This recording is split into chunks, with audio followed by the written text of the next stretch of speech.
ইন্ডেক্সটা print থাকলে আপনারা মাঝে মধ্যে দেখবেন যে আয়কর আইনে কি আছে। ঠিক আছে, তো এর মধ্যে ইন্ডেক্সটা কয়েকবার গো থ্রো করলে আপনারা যে বিষয়টা বুঝবেন। ইউজুয়ালি পরীক্ষা যেগুলো আসে, যেমন আয়ের খাত, তাহলে আয়ের খাত কিন্তু এই যে এখান থেকে পড়লে বুঝবেন যে কয়টা খাত আছে। ঠিক আছে, এই জায়গায় হাইপার লিঙ্ক করা স্যার আছে। ঠিক আছে, হ্যাঁ বলতেছে, হ্যাঁ বলেন। স্যার হ্যাঁ, স্যার স্টার গুলো কি স্যার বেশি ইম্পর্টেন্ট দিয়ে পড়তে হবে স্যার? হ্যাঁ স্টার গুলো বেশি ইম্পর্টেন্ট।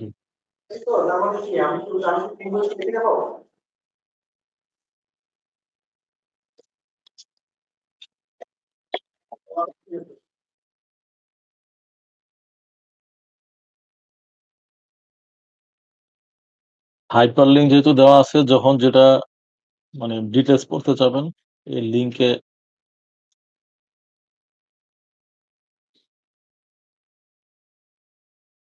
এখানে ক্লিক করলে চলে আসবে। যেমন ধরুন আয়ের খাত, আয়ের খাত সমূহ তো এখানে বলা আছে। তাহলে আপনি যদি গো থ্রো করেন, যে যদি বলে যে আয়ের খাতগুলি কি কি, তা আপনি সিকোয়েন্সালি লেখেন যে চাকরি হতে, ভাড়া হতে, এইভাবে লেখেন।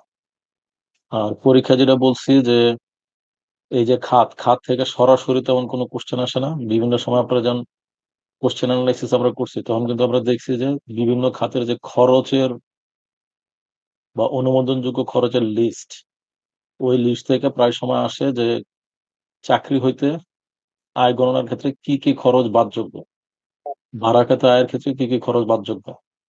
তাহলে শুধু খরচের খাতটা পড়ব। তাহলে এইভাবে যদি আমরা আগাই, তাহলে আয়ের খরচের খাত শুনলাম, শোনার পরে আসতেছে সে মনে করেন যে অধ্যায় 7। এখান তো প্রায় সময় আমি বলছি যে এখানে কোন কোন ক্ষেত্রে উৎসে কর কর্তন প্রযোজ্য 10টা নাম লেখেন। তাহলে আমরা যদি এই যে 86 থেকে যে নিবাসী হইতে কর কর্তন, কর কর্তনের ক্ষেত্রে আমরা কি বুঝলাম, যে চাকরি হইতে আয় সেখান থেকে কর কর্তন হয়, সংসদ সদস্য সম্মানে হইতে কর কর্তন হয়, অংশগ্রহণ তহবিল মানে WPPF, ঠিকাদারের কাছ থেকে উৎসে কর কর্তন হয়, এরকম 10টা খাতের নাম, ম্যাক্সিমাম তো 10টা খাতের নাম বল। তাহলে আপনি যদি এই খাত সম্পর্কে ধারণা নিয়ে আপনি বলেন বেতন, তাহলে বেতন সংসদ সদস্য পায়, তারপরে যারা অভিনেতা অভিনেত্রী তারাও পায়।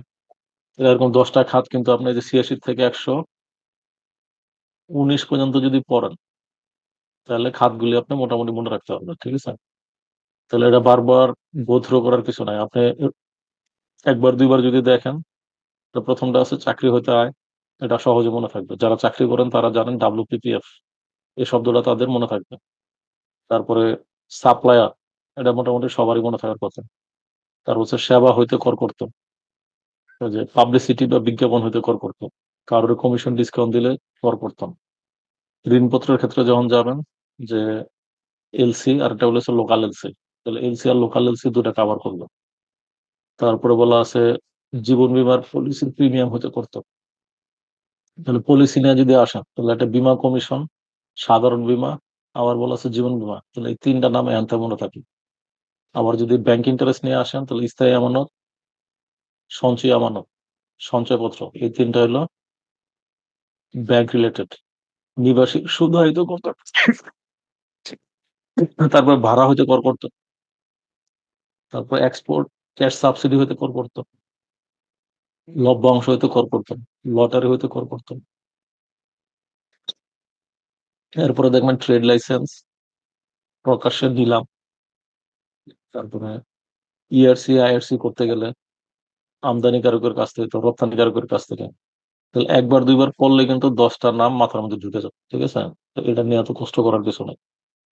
তারপর বলা আছে অগ্রিম কর পরিশোধ, এটা পড়লে আপনি বুঝবেন অগ্রিম কর পরিশোধ করতে হবে কাদের, যেমন সিগারেট ম্যানুফ্যাকচারার, মোটর মালিক। এরপরে বলা আছে নতুন করদাতা পুরাতন করদাতা সবারই কর পরিশোধ করতে হবে। এখন কবে পরিশোধ করবেন, এই যে 155, আপনি 155 একটু ঢুকলে মনে থাকবে। আর আমাদের সামারি শিটও বলা আছে। এরপরে আমরা আবার আলোচনা করব। তারপরে আসেন যেন রিটার্ন, রিটার্নের ক্ষেত্রে দেন ট্রিপল স্টার দেওয়া আছে কোন কোন জায়গায়, যে পরিসম্পদ দায়ের বিবরণী কখন দাখিল করতে হবে, জীবনযাত্রার ব্যয়ের বিবরণী কখন দাখিল করতে হবে, তারপর রিটার্ন দাখিলের জন্য নোটিশ লাগবে কিনা, কোন পদ্ধতিতে রিটার্ন দাখিল করবেন। তাহলে এইগুলি একবার দুইবার পড়লে আপনার মাথায় থাকলো। এরপরে আসেন কিছু বিষয়, যেমন অনেক সময় বলে অ্যাসেসমেন্টের প্রসিডিউর বা প্রকার এবং ধারা সহ উল্লেখ করে। তাহলে এই অংশটা থেকে পরীক্ষা বেশ কয়েকবার আসছে। তাহলে 180 থেকে যে 180 থেকে 196, তো আপনি যদি সেকশন সরাসরি না লিখতে পারেন, আপনি লিখবেন যে আয়কর আইনের ধারা 180 থেকে 196 কর নির্ধারণ ও অডিট সম্পর্কে আলোচনা করা হয়েছে। এরপর আপনি লিখলেন যে এই কর নির্ধারণ ও অডিট সম্পর্কিত বিষয়সমূহের মধ্যে রয়েছে স্বনির্ধারণী, রিটার্ন প্রসেস, অডিট, উপকর কমিশনার কর্তৃক কর নির্ধারণ, তারপরে সর্বোত্তম বিচার ভিত্তিক কর নির্ধারণ, সাময়িক কর নির্ধারণ, উচ্চ করের রিটার্ন। আপনি যে কটা পারেন সে কটা লেখলেন। তারপরে আসেন যে কর আদায়ের জন্য কি কি ব্যবস্থা নিতে পারে, যেমন জরিপ, তল্লাশি, জব্দ করা। ঠিক আছে। এরপরে বলা আছে বকেয়া আদায়ের জন্য কি কি করতে পারে, আয়কর অথরিটির ক্ষমতা কি বকেয়া আদায়ের জন্য। বলে যে দাবির নোটিশ দিতে পারেন, সরাসরি আদায় করতে পারেন, কর আদায়ের জন্য সার্টিফিকেট ইস্যু করতে পারেন, কর আদায়ের জন্য ট্যাক্স রিকভারি অফিসাররা দায়িত্ব দিতে পারেন। তারপর হচ্ছে যে সার্টিফিকেট প্রত্যাহার, তারপর জ্বালা কারেক্টরের মাধ্যমে আদায়, অন্যান্য আদায় পদ্ধতি। তাহলে আপনি খালি জাস্ট এই লাইনগুলি লিখলে না। এরপরের অংশে আসেন, যদি পরীক্ষায় আসে যে আহ, কি কি কারণে জরিমানা হইতে পারে। ঠিক আছে। তাহলে জরিমানা কি কি কারণে হয়, এখানে দেখেন আইনে বলা আছে যে রিটার্ন স্টেটমেন্ট দাখিলে ব্যর্থতার জন্য জরিমানা, সঠিকভাবে হিসাব রক্ষণ না করলে জরিমানা, জাল টিন ব্যবহার করলে জরিমানা, অগ্রিম কর পরিশোধের ব্যর্থতা জরিমানা, নোটিশের অমান্যতার জন্য জরিমানা, আয় গোপন করিবার জন্য জরিমানা, তারপরে সিএ ফার্মের রিপোর্ট জালিয়াতির জন্য জরিমানা, তারপর জাল নিরীক্ষা প্রতিবেদন দাখিলের জন্য জরিমানা। ঠিক আছে। কর পরিশোধে খেলা ফেরানোর জন্য জরিমানা। আর যদি আপনি এইভাবে মনে না রাখেন, তাহলে আপনি সহজে মনে রাখতে পারবেন যে আয়কর আইনে কি করতে বলা হয়েছে, কি করার দায়িত্ব, ওই দায়িত্ব পালন না করলে জরিমানা। এরপরে বলা আছে আপিল এন্ড রেফারেন্স, যে আপনি সংক্ষুব্ধ হয়েছেন, সংক্ষুব্ধ হলে আপনি কি করবেন। তাহলে এই সেকশন রেফারেন্স গুলি মনে না রাখলেও এখানে কি বলা আছে, প্রথম বলছে আপিল আয়কর কর্তৃপক্ষের নিকট আপিল। তাহলে আপিলে গেলেন, তারপর হচ্ছে আপিল দায়ের নির্দিষ্ট ফর্ম আছে, নির্দিষ্ট পদ্ধতিতে আপিল করতে হবে নির্দিষ্ট সময়ের মধ্যে। এখন পরীক্ষা যদি আসে যে কত সময় কত কি, এগুলোর সামারি জিনিস আমরা দিয়ে দিব। কিন্তু আপনি যদি খালি সিকোয়েন্সটা লিখতে চান, তাহলে প্রথম বলা আছে আপিল করবেন আপিল কর্তৃপক্ষের নিকট, নির্দিষ্ট সময়ের মধ্যে করতে হবে, নির্দিষ্ট পদ্ধতিতে, নির্দিষ্ট ফর্মে।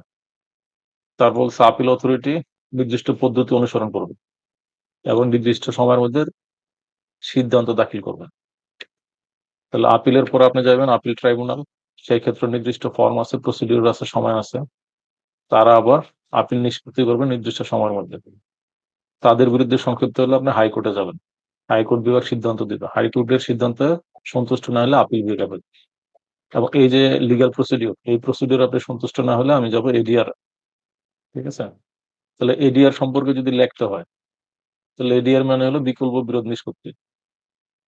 তাহলে এখানে কমিশনার একজন প্রতিনিধি থাকবে, ট্যাক্স করদাতার একজন প্রতিনিধি থাকবে, এখানে মাঝখানে একজন ফেসিলিটেটর থাকবে। ফেসিলিটেটরের নির্দিষ্ট দায়িত্ব ও কর্তব্য আছে, নির্দিষ্ট সময়ের মধ্যে উনি সিদ্ধান্ত দিবেন। এই সিদ্ধান্তের বিরুদ্ধে কোনো পরবর্তীতে আর কোনো কার্যক্রম বা কোনো ব্যবস্থা গ্রহণ করা যাবে না। তারপর বলা আছে কোন কোন অপরাধের জন্য আপনার জেল জরিমানা হতে পারে। তথ্য চাইছে, তথ্য প্রদান করেন নাই, কর পরিহার করার নিজে চেষ্টা করছেন, অন্যের ইনফ্লুয়েন্স করছেন, তারপরে মিথ্যা বিবৃতি দিচ্ছেন, মিথ্যা সনদপত্র দিচ্ছেন, উৎসে কর কর্তন বা সংগ্রহে ব্যর্থ হয়েছেন, অথবা টাকা প্রপারলি জমা দেননি। তাহলে এই যে বিষয়গুলো আছে, এগুলো আপনি যদি আইন কয়েকবার পড়েন, মানে টোটাল লাইন না, খালি খালি ইন্ডেক্সটা পড়লেও দেখবেন যে আপনি মোটামুটি লিখতে পারছেন। আর এর আগে বলছিলাম তফসিল আক্তার নাম যদি আসে জাস্ট মুখস্থ লিখবেন। অথবা যদি বলে ষষ্ঠ তফসিলে কি নিয়ে আলোচনা করা হয়েছে, 2 লাইন কিন্তু লিখতে হবে।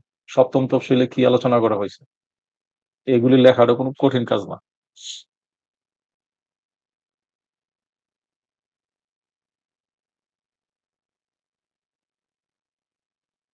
এখন আসেন আমরা যদি আয়ের খাত 7টা, এখান থেকে পরীক্ষায় প্রায় সময় আসে কোন খাতে কোন ধরনের খরচ বাদ দেওয়া যাবে। ওই জায়গায় কিন্তু বলা যায় আইনে যা উল্লেখ করা আছে হুবহু লেখেন, এরকম বলে না। তাহলে 2 মাস থাকলে আপনি 3টা খাত লিখলেন, 4টা খাত লিখলেন, 5টা খাত লিখলেন। আর আপনি যদি একটু মাইন্ডসেট এরকম থাকে যে অবজারভেশন বেশি, অবজারভেশন পাওয়ার, তাহলে আপনি যেই খাত 7টা খাত যদি আপনি ম্যাচ করান প্র্যাকটিক্যাল সিনারিওর সাথে, তাহলে যে বলছে চাকরি হতে আয়ের ক্ষেত্রে কি কি খরচ বাদযোগ্য, তাহলে আপনি যদি চাকরিজীবী হন অথবা আপনার বন্ধু বান্ধব কেউ চাকরিজীবী থাকে, তাহলে আপনি দেখবেন যে ইনকাম করতে গেলে কি কি বিষয় ওই ইনকামের সাথে রিলেটেড খরচের জন্য, এটা দুই একবার আপনি আইন পড়া যদি বাস্তব প্রেক্ষাপটের সাথে একটু টাই আপ করেন, এটা আপনার মনের ঘাতবে, মানে সহজে বলবেন না। তাহলে চাকরির ক্ষেত্রে বলছে যে চাকরি হইতে সরাসরি খরচ বিয়োজনের কোনো সুযোগ নাই। তবে বলছে চাকরির দায়িত্ব পালনের সুবাদে আপনারা যদি কোনো সুযোগ সুবিধা দেওয়া হয় অথবা আপনি কোনো খরচ করেন, সেটা পরবর্তীতে আর ইনকাম হিসাবে আসবে। তাহলে এখানে দেখছে অফিস দায়িত্ব পালনের জন্য প্রাপ্ত যাতায়াত ভাতা, ভ্রমণ ভাতা, দৈনিক ভাতা যদি সম্পূর্ণ অফিসের কাজে ব্যয় হয়। তারপর বলা আছে আপনি চাকরি করতে গিয়ে অসুস্থ হয়েছেন, তাহলে আপনার চিকিৎসা বাবদ কোনো ব্যয় যদি হয়, প্রতিষ্ঠান যদি এটা প্রদান করে। আর এটা হচ্ছে কোম্পানি যদি রি ইন্স্যুরেন্স মানে সরি গ্রুপ ইন্স্যুরেন্স প্রিমিয়াম দেয়, তাহলে এইগুলি কিন্তু একবার পড়লেই আনা। অথচ পরীক্ষা দেখবেন এখান থেকে 5 থেকে 7 মার্কস থাকতে হবে।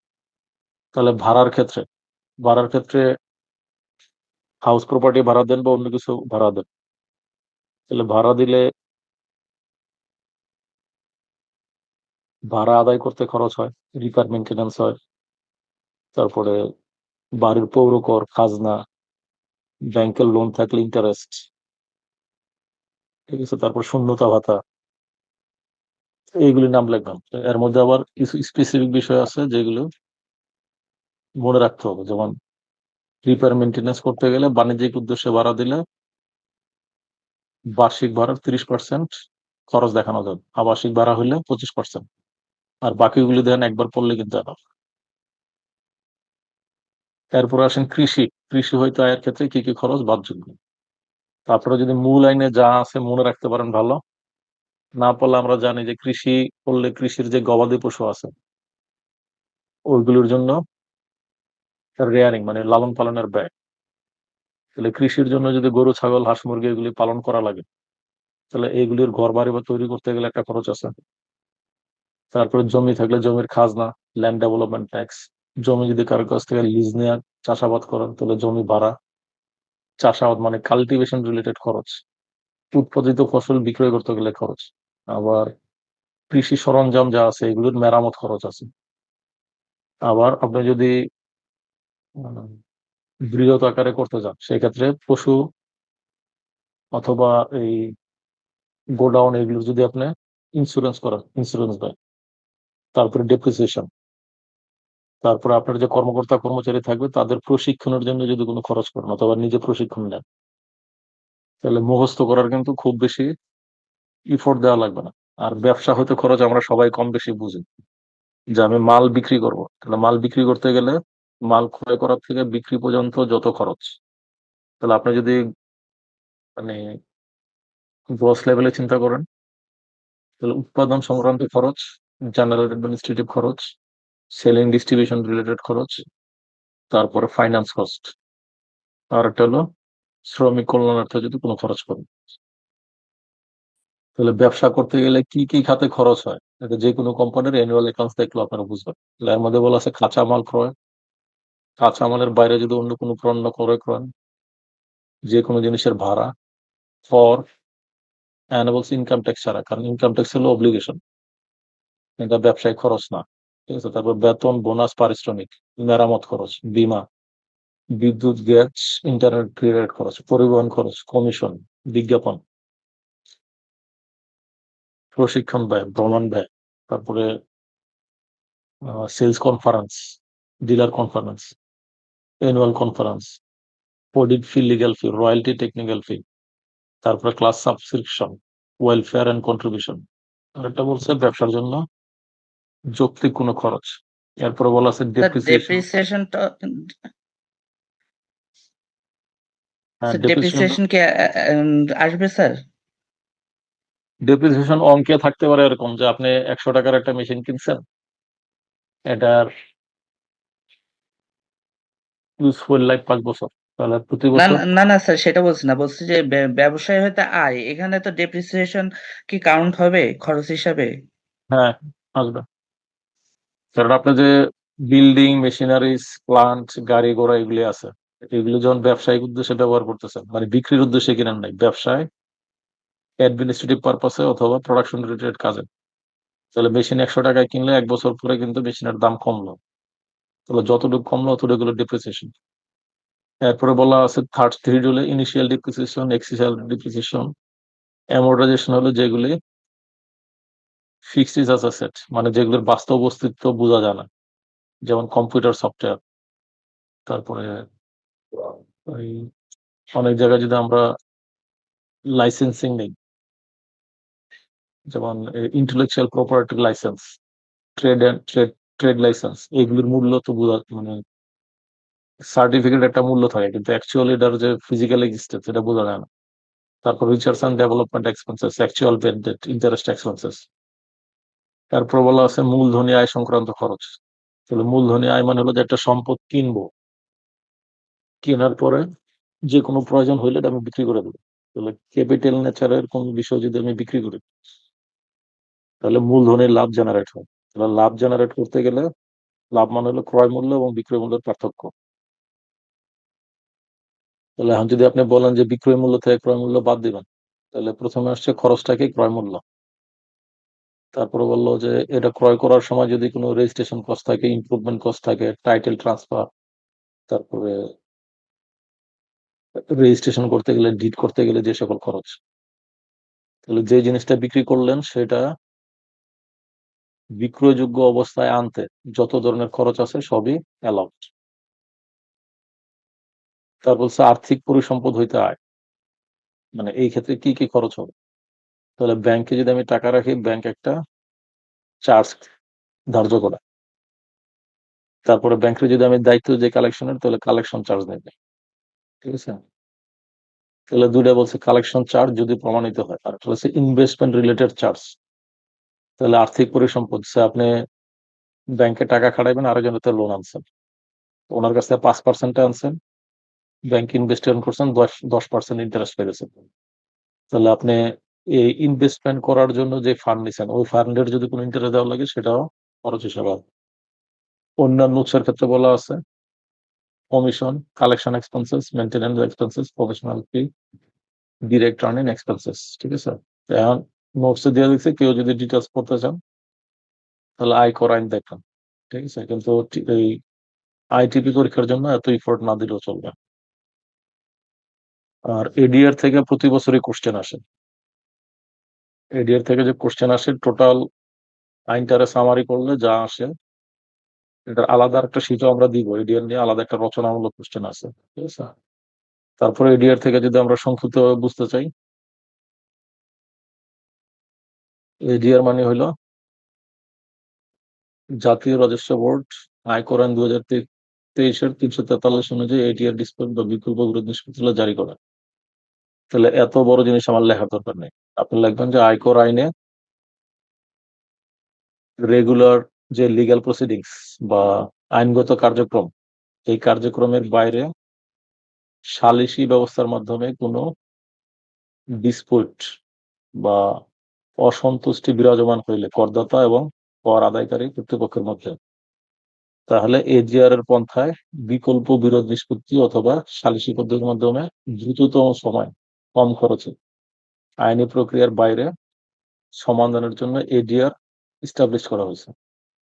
তাহলে এডিআর এ একজন ফেসিলেটর অথবা ন্যায় নির্ণায়ক থাকবে, উনি মধ্যস্থতা করবে আয়কর কর্তৃপক্ষ এবং করদাতার মধ্যে। তো ওনার মধ্যস্থতায় দুই পক্ষের সম্মতিতে যে সিদ্ধান্ত আসবে সেই সিদ্ধান্ত দুই পক্ষই মেনে নিতে বাধ্য। তাহলে এডিআর অ্যাপ্লিকেশন করার জন্য নির্দিষ্ট ফরম্যাট আছে, এডিআর এ আয়কর কর্তৃপক্ষ অথবা করদাতা যে কেউ যেতে পারবে। তারা লিগ্যাল প্রসিডিংস এর যে পর্যায়ে থাকুক ওই কর্তৃপক্ষের অনুমোদন নিয়ে এডিআর এ যেতে পারবে।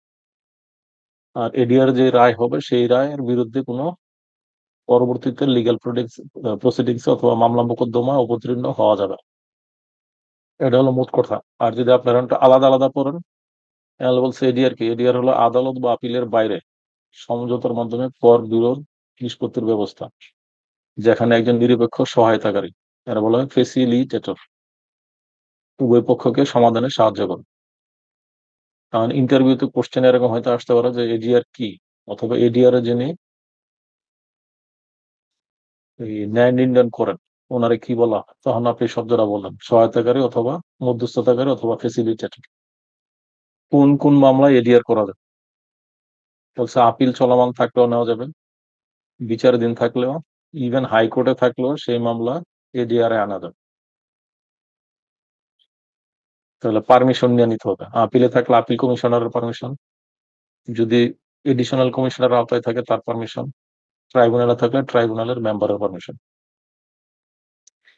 তার বলছে এডিআর আবেদন করার সময়সীমা, এটা বলা আছে ডিমান্ড নোটিশ, মানে আপিলের যে রায় পেলেন অথবা ট্রাইব্যুনালের রায় অথবা অ্যাসেসমেন্ট অর্ডারের রায় মানে অ্যাসেসিং অফিসারের, তো তাদের রায় পর অথবা তারা যে ডিমান্ড নোটিশ করবেন যে কর জমা দেন, তো জমা দেওয়ার যে নোটিশ দেবে এই নোটিশ হাতে পর 30 দিনের মধ্যে আবেদন করতে হবে।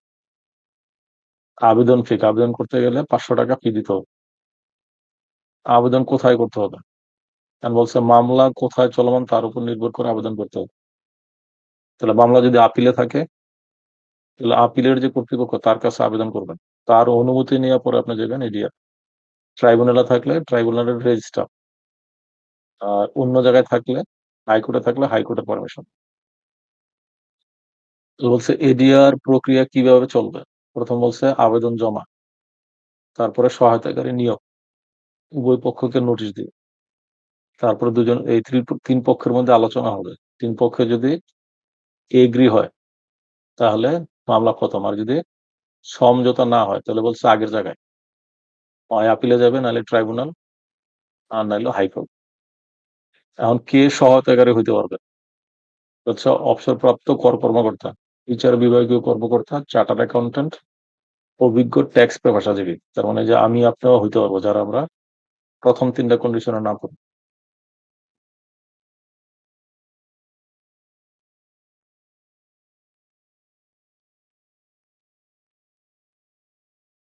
সহায়তাকারীর দায়িত্ব বলছে উনি নিরপেক্ষভাবে আলোচনা পরিচালনা করবেন, উভয় পক্ষকে দোষণানের সুযোগ দিবেন, তারা যেন সমঝোতায় পৌঁছাতে পারে এই কারণে পর্যাপ্ত সময় অ্যালাউ করে, গোপনীয়তা রক্ষা করবেন নির্দিষ্ট সময়ে, এই সহায়তাকারী আবার রিপোর্ট জেনারেট করবেন। তার বলছে গোপনীয়তা, এডিআর এ আলোচনায় যা বলা হবে তা গোপন থাকবে, পরবর্তীতে আদালতে সাধারণত ব্যবহার করা যাবে না। মানে এডিআর এ কি ঘটনা ঘটছে না ঘটছে আপনি যদি সমঝোতায় না যেতে পারেন এই ডকুমেন্টস নিয়ে আবার আপিল ট্রাইব্যুনাল অথবা হাইকোর্টে প্রদর্শন করবেন। এডিআর সফল হলে কি হবে বলছে দ্রুত কর বিরোধ দ্রুত নিষ্পত্তি হবে, মামলা পরিমাণ কমে যাবে, লিগ্যাল প্রসিডিংস কমবে, এখানে সময় খরচ দুটাই বাঁচবে, এনবিআর করদাতা দুজনেরই সুবিধা প্রাপ্ত হবে। এডিআর ব্যর্থ হলে মামলা আপিল পূর্ব অবস্থায় চলবে, কোনো পক্ষ ক্ষতিগ্রস্ত হবে না। মানে এখানে কি হয়েছে না হয়েছে এটার কোনো ইম্প্যাক্ট নাই। আর নতুন একটা এসআর হয়েছে, এসআর নম্বর আপনাদের জানা দরকার নাই। এই যে সহায়তাকারী যিনি নিয়োগ প্রাপ্ত হবেন উনি এই সহায়তাকারী হিসেবে 3 বছর ওই মেয়াদে থাকবেন। এখন যদি গুরুত্বপূর্ণ পয়েন্ট গুলি মনে রাখতে চান তাহলে সংক্ষেপে মনে রাখবেন এই কয়েকটা, যে ফি লাগবে 500 টাকা, ফেসিলেটর নিয়োগ হবে হলো তালিকা থেকে, সমঝোতা হলো লিখিত এগ্রিমেন্ট হবে, ব্যর্থ হলে পূর্ব অবস্থায় ফিরে যাবে, ফেসিলেটর মেয়াদ হলো 3 বছর, আর এডিআর মানে হলো কর বিরোধ নিষ্পত্তি। কারণ অনেক সময় পরীক্ষা আসে এডিআর এর সুবিধা কি, এডিআর আমরা কেন যাব, তাহলে বলা আছে আদালত বা আপিল অনেক সময় লাগে, এডিআর তুলনামূলকভাবে কম সময়ে নিষ্পত্তি সম্ভব। তারপর এখানে খরচ কম, তারপরে হচ্ছে লম্বা মামলা, আইনজীবী, বরাবর হাজিরা, এসব খরচ কমে যাবে। তাহলে হাজিরা যদি আপনি 5-6 বার দেন, আইনজীবীর সাথে নিলে কিন্তু 5 বার তারে ফি দেওয়া লাগবে, কম ঝামেলা। হচ্ছে ফর্মাল কোর্ট প্রসিডিওরের রূপে চাপ কম, লিগ্যাল প্রসিডিংসে গেলে অনেক মানে লম্বা সফর, মানে ওই জায়গায় বিভিন্ন প্রসিডিওর থাকে, যেমন গ্রাউন্ড রেডি করেন, তারপর বলবে স্ট্যাম্প দেন, তারপরে অথরাইজেশন নিয়ে আসেন, আজকে মামলা হেয়ারিং বিশেষ কারণে পিছানো হয়েছে, আপনি হেয়ারিং এ যাবেন, দেখবেন যে ইন্টারনাল মিটিং এ বসছে, আজকে আর হেয়ারিং এ নেয়, আবার তাদের পিছনে ঘুরেন, আবার নতুন করে ডেট নেন, ঠিক আছে। তারপর হচ্ছে সম্পর্ক বজায় থাকে, করদাতা কর কর্তৃপক্ষের মধ্যে বিরোধ না করে সমঝোতা হয়, গোপনীয়তা রক্ষা হয়, নমনীয় সমাধান। এটা হলো মানসিক চাপ কম, কারণ এটা যেহেতু লিগ্যাল প্রসিডিংস না, ইউজুয়ালি আপনার নামে জেল জরিমানার এইসব কথাবার্তা যাবে না। এডিআর আপনি যাবেন কখন, মানে কোন ধরনের ঘটনা ঘটলে এডিআর এ যাওয়া উচিত, মানে এডিআর এ গেলেন যে আপনি প্রপার পেপার ডকুমেন্টস নাই। তাহলে প্রথম হচ্ছে কেস সংক্রান্ত, এই যে কি কারণে করের বিরোধ হয়েছে এটা সম্পর্কে আপনার স্বচ্ছ ধারণা আছে কিনা, প্রপার পেপার ডকুমেন্টস আছে কিনা, এটা কি আইনগত বিষয়, এটা কি প্রপার ফ্যাক্টস, মূল কারণ আপনি বুঝলেন কিনা। তার আইনগত জটিল সাংবিধানিক প্রশ্ন নয়, মানে জটিল প্রক্রিয়া থাকলে সেই ক্ষেত্রে এখানে না যাওয়াই ভালো, এডিআর এ না যাওয়াই ভালো। তারপর বলছে মামলা চালালে খরচ বেশি, মানে মামলায় গেলে বেশি খরচ লাগবে, বেশি সময় লাগবে, কিন্তু আপনি চাইতেছেন দ্রুত বিচার হোক, দ্রুত সমাধান পাই, দ্রুত এটা থেকে মুক্তি পাই। তারপর বলা আছে এখন কিছু কিছু ক্ষেত্রে হলো ট্রানজাকশন, মানে কোনো একটা কাজে আপনি এঙ্গেজ হয়েছেন, হলে বলছে যে এনবিআর এর সার্টিফিকেশন লাগবে, ট্যাক্স ক্লিয়ারেন্স লাগবে, তাই আমি দেখলাম যে মামলা ঝুলে আছে, এবার অনেকে সিআইপির জন্য অ্যাপ্লাই করে, ভিআইপির জন্য অ্যাপ্লাই করে, ওইসব ক্ষেত্রে বললো যে ট্যাক্স অফিসের ক্লিয়ারেন্স এর, কারণ ট্যাক্স অফিসে গেলেন, সে বললো যে আপনার তো মামলা আছে, ক্লিয়ারেন্স দিব না, সেই ক্ষেত্রে আপনি এডিআর এ যে দ্রুত এই বিষয়ে সমাধান করুন। আর বলছে কারা এডিআর পরিবর্তে জুডিশিয়াল প্রসেসে যাবে, এইগুলি পরীক্ষায় কখনো আসে নাই, তারপরে যারা একটু বেশি পড়তে চান তারা পড়তে পারে।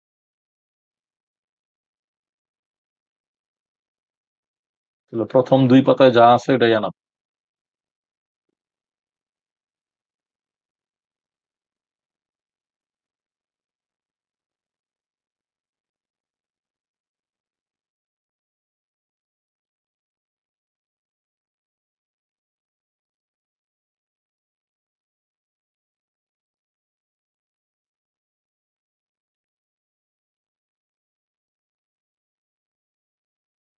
উৎসে করের রিটার্ন, এটা বেসিক্যালি ওই যে আপনাদের বলছি না যে কোন কোন ক্ষেত্রে উৎসে কর কর্তন করতে হবে, এই নামগুলি মুখস্থ করতে, ঠিক আছে।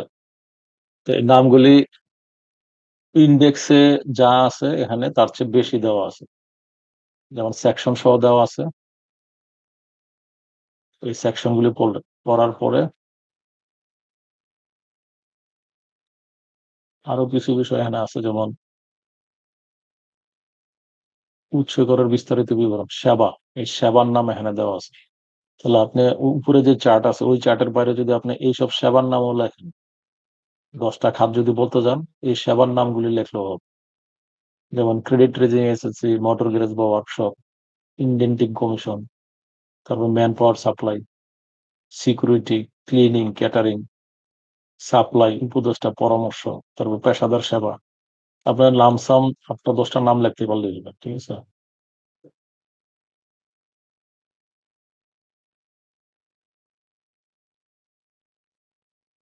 এখন যদি আসে যে উৎসে কর কর্তন করলে একটা সার্টিফিকেট প্রদান করা লাগে, এই সার্টিফিকেটে কি কি বিষয় উল্লেখ থাকবে।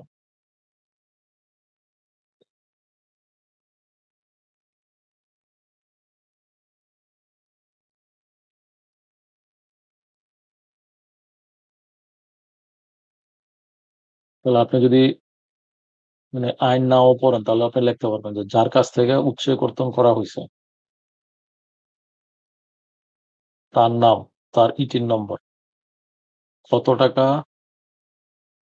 কর কর্তন করা হয়েছে, কোন খাতে কর কর্তন করা হয়েছে, তারপরে ওই কর্তৃত কর কোন মাসের জন্য করা হয়েছে, কোন মাসে জমা দেওয়া হয়েছে, চালান নাম্বার কত, চালানের ডেট।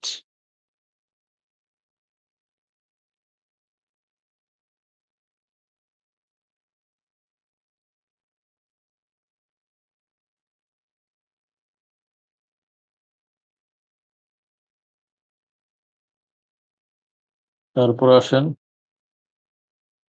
পরীক্ষায় অনেক সময় আসে আইটি গ 2023। এই কারণে বলছে যে এই 10 পাতার রিটার্নটা প্রিন্ট দেওয়া ফাইলে রাখবেন। এখান থেকে প্রায় সময় 8 থেকে 10 মাসের কোশ্চেন থাকে। 8-10 মার্কের যে কোশ্চেন, অনেক সময় বলে যে করদাতার শ্রেণীভেদে কোন ধরনের রিটার্নের মাধ্যমে বছর শেষে বিবৃতি প্রদান করবে। তাহলে আপনার নাম একটা জানলেন আইটি গ 2023, আর একটা আছে আইটি ঘ 2023, আইটি চ 2023। তাহলে আমরা যে আলোচনা করছিলাম যে করদাতার শ্রেণীভেদ আছে, যেমন স্বাভাবিক ব্যক্তি শ্রেণীর করদাতা, আর একটা বলা আছে কর্পোরেট করদাতা। তাহলে স্বাভাবিক ব্যক্তি শ্রেণীর করদাতার আবার ডিভাইডেশন আছে, যেমন male, female, transgender, warranted freedom fighter, handicapped. তারপরে বলা আছে যুদ্ধাহত জুলাই মুক্তিযোদ্ধা, সরি, জুলাই যুদ্ধাহত ব্যক্তি। তারপরে আছে Hindu undivided family partnership firm, association of person. এরপরে আছে আবার কোম্পানি। তাহলে কার জন্য কোন ধরনের রিটার্ন প্রযোজ্য, এটা এনবিআর ওয়েবসাইটে ঢুকলে আপনারা পাবেন। আর পরের ক্লাসটাতে আমরা আবার ডিটেলসটা দিয়ে দেবো, একদম একটা চেকলিস্ট দিয়ে দেবো। কারণ এই যে আইটি 11 ঘ 2023, এখান থেকে কোশ্চেন থাকে যে আইটি 10BB কি, আইটি 10B কি, এই দুটার একটা কম্পারিজন দেয়। আবার অনেক সময় থাকে রিটার্ন কি, রিটার্নে কি কি বিষয় ইনক্লুডেড থাকবে। তাহলে আপনি যদি এই 10 পাতার রিটার্নটা দেখেন, দেখলে দেখেন কি কি বিষয় আসছে। যদি বল রিটার্ন কি, রিটার্ন কি, তাহলে আপনি প্রথমে লিখবেন রিটার্ন একটি বিবৃতি, এবং রিটার্ন করদাতার শ্রেণীভেদে নির্ধারিত করা আছে আইনের মাধ্যমে। তাহলে এই করদাতা ভেদে স্পেসিফিক রিটার্নে ডিক্লারেশন সাবমিট করতে হবে। তাহলে একটা রিটার্নে কি কি বিষয় থাকে, বুলেট পয়েন্টে লিখলেন তার ব্যক্তিগত বিবরণ, ব্র্যাকেটে লিখলেন তার নাম, এনআইডি, টিম, সার্কেল, জোন, এবং তার স্ট্যাটাস, ব্যক্তিগত স্ট্যাটাস। স্ট্যাটাসের মধ্যে সে রেসিডেন্সিয়াল স্ট্যাটাস, তার ট্যাক্স পেয়ার টাইপস কি, তারপরে সে কি এজেড পার্সন কিনা, তার ডেট অফ বার্থ, তার স্পন্সর নামে আলাদা টিম থাকলে তার নাম, তার ব্যবসায়িক কার্যক্রম থাকলে বিন নাম্বার, সে যদি চাকরিজীবী হয় তাহলে তার এমপ্লয়ারের নাম। এরপরের অংশটা দেখেন, এই অংশটা পড়লে আপনি বুঝতেছেন যে এই যে বারবার যে বললে আয়ের 7টা খাত বা 10টা খাত, আপনি এখানে 10টা খাত পাইলেন। তাহলে পরীক্ষায় আইলে আপনি যদি বাংলায় লিখতে স্বাচ্ছন্দ্য বোধ না করেন, আপনার 7টা খাত এরকম লিখবেন। এরপরে লাগলেন যে এই আইনে উল্লেখিত 7টা খাতের বাইরেও আরো 3টা খাত আছে, 3টা খাতের নাম লিখবেন। তাহলে এখানে দেখেন বলছে এনএক্স শিডিউল 1, 2, 3, ঠিক আছে, এরকম বিভিন্ন জিনিস বলা আছে। এই যে প্রথম পেজ, এখানে অ্যামাউন্টিং টাকা এখানে আসবে হলো তার গ্রস ইনকাম থেকে খরচ বাদ দেওয়ার পরে যা আসে সেই টাকাগুলো। তাহলে প্রত্যেকটা খাতের গ্রস ইনকাম থেকে খরচ বাদ দেওয়া যে টাকা, সেই টাকা এখানে আসবে। তাহলে আপনি প্রথম পাতায় লিখলেন তার ব্যক্তিগত বিবরণ, এরপরে লিখলেন যে তার আয়ের বিবরণ। তাহলে আমরা জানি আয় যখন আসলো, ট্যাক্সেবল ইনকাম, সেটার উপরে আমরা কি করব, ট্যাক্স কম্পিউট করবো, gross tax on tax income. তাহলে আপনি যদি বলে যে আয় কোন নির্ধারণের প্রসেস গুলি লেখেন, তাহলে প্রসেস গুলির মধ্যে প্রথম লিখবেন যে তার যে কটা খাতে ইনকাম থাকবে, সে ইনকাম থেকে অ্যালাউবল এক্সপেন্সেস বাদ দেওয়ার পরে ট্যাক্সেবল ইনকাম আসবে। তাহলে ট্যাক্সেবল ইনকাম গুলি সাম আপ করা হবে, ট্যাক্সেবল ইনকামের সমষ্টি নির্ধারণ করতে হবে। সমষ্টি নির্ধারণ করার পরে ইনকামের উপরে করের হার স্ল্যাব অনুযায়ী প্রয়োগ করে গ্রস ট্যাক্স, গ্রস ট্যাক্স থেকে ইনকাম ট্যাক্স রিবেট বাদ দিবে। বাদ দেওয়ার পর আসবে নেট ট্যাক্স। নেট ট্যাক্স এর সাথে আমি মিনিমাম ট্যাক্স কম্পেয়ার করবো। তাহলে আমার যে নেট ট্যাক্স আর মিনিমাম ট্যাক্স, এই দুটোর মধ্যে যা বেশি সেটাই হবে প্রদেয় কর। প্রদেয়ের করের পরে তার যদি সারচার্জ অ্যাপ্লিকেবল হয় তাহলে সারচার্জ যোগ হবে, তার যদি একের অধিক গাড়ি থাকে তাহলে পরিবেশ সারচার্জ যোগ হবে, তার উপর কত ফিন, সরি, ফাইন, পেনাল্টি, ইন্টারেস্ট থাকলে সেটাও যোগ হবে। তাহলে এইভাবে তার মোট প্রদেয় করার, এই মোট প্রদেয় কর থেকে তার ইনকাম থেকে যদি কোনো উৎস কর্তন থাকে সেটা বাদ যাবে। সে যদি কোনো অ্যাডভান্স ট্যাক্স থাকে সেটা বাদ দিবেন। বাদ দেওয়ার পরে বিগত বছরে যদি অতিরিক্ত কর দেওয়া থাকে সেটাও বাদ দিবেন। বাদ যাওয়ার পরে অবশিষ্ট কোনো কর প্রদেয় থাকলে সেটা রিটার্নের মাধ্যমে সে জমা দিবে। ঠিক আছে? তাহলে এই যে ধারাবাহিকতা, এটা 2-3 বার পড়লে কিন্তু আপনি বুঝবেন অ্যাসেসমেন্ট প্রসেসটা কিভাবে হবে বা কর কিভাবে কমপ্লিট হবে। তাহলে এই চিত্রটা যদি মাথায় থাকে, তাহলে আয়করের কোনো অঙ্ক আসলে আপনি এই সিকোয়েন্স অনুযায়ী খালি বসাবেন। আপনার যোগ বিয়োগ করার দরকার নাই। আপনি বুঝলেন যে আপনি পুরো অঙ্কটা পারেন নাই। পুরো অঙ্ক না পারলে আপনি ব্যালেন্সিং অথবা সিদ্ধান্ত যাবেন না যে কর এত প্রদেয়, এত টাকা তার মিনিমাম ট্যাক্স, এত টাকা গ্রস ট্যাক্স, এই কথাগুলো আপনি বলবেন না। আপনি খালি ফিগার যা বুঝেন ওই অনুযায়ী আপনি বসাবেন। এতে করে আপনার ফেল ফেল নিশ্চিত হবে না, পাঁচটা আটকাবে না। তাহলে প্রথম বুঝবেন যে রিটার্নে প্রথম পাতা থাকে ব্যক্তিগত বিবরণ, তারপরে আয়ের বিবরণ, কোথায় গেল ট্যাক্স কম্পিটিশন। ট্যাক্স কম্পিটিশন হয় সে কি কর পাবে নাকি ফেরত দিবে, মানে কর প্রদান করবে নাকি সে উল্টা ফেরত পাবে সরকারের কাছ থেকে, এই বিষয় নির্ধারণ হবে। এরপরে বলছে লিস্ট অফ ডকুমেন্টস। তাহলে আমি যে এখানে বিভিন্ন ফিগার লিখলাম, আমরা যারা অডিটে কম বেশি চাকরি করি বা ফেস করছি তারা জানি অডিটর কি করে, এই আগে ফিগার দেখে, এরপরে বলো যে এই ফিগারের জাস্টিফিকেশন দেন, এর প্রুফ অফ ডকুমেন্টস দেন, সোর্স ডকুমেন্টস দেন। এরপরে বলা আছে ভেরিফিকেশন, এই যে তথ্য দিয়েছি এটা যে সত্য, এই ব্যাপারে আপনি ডিক্লারেশন দিবেন। ডিক্লারেশনটা কে দিবে? আপনি নিজে দিবেন, কারণ ভেরিফিকেশন আরেকজন করবে না। সত্য প্রতিবেদন আপনি করবেন। তাহলে যে উপরে যে বলা আছে শিডিউল 1, 2, 3, 4, 5, ঠিক আছে? তাহলে 1-এ আসেন। যারা আমাদের মধ্যে এইচআর প্রফেশনাল বিভিন্ন জায়গায় ইন্টারভিউ দিতে চান অথবা ইন্টারভিউ নেন, তারা প্রায় সময় কিন্তু এই বেতন খাতে লোকপত্র নিয়োগ দিতে গেলে তার সাথে যে বার্গেনিং করবেন, নেগোসিয়েশন করবেন, করার সময় অনেকে আমরা অনেক সময় কোম্পানি রিসিভ করতে গিয়ে কোম্পানি আরো ডুবাই। কারণ একজন লোকের বেতন কত টাকা হলে কষ্ট কোম্পানি কত হবে।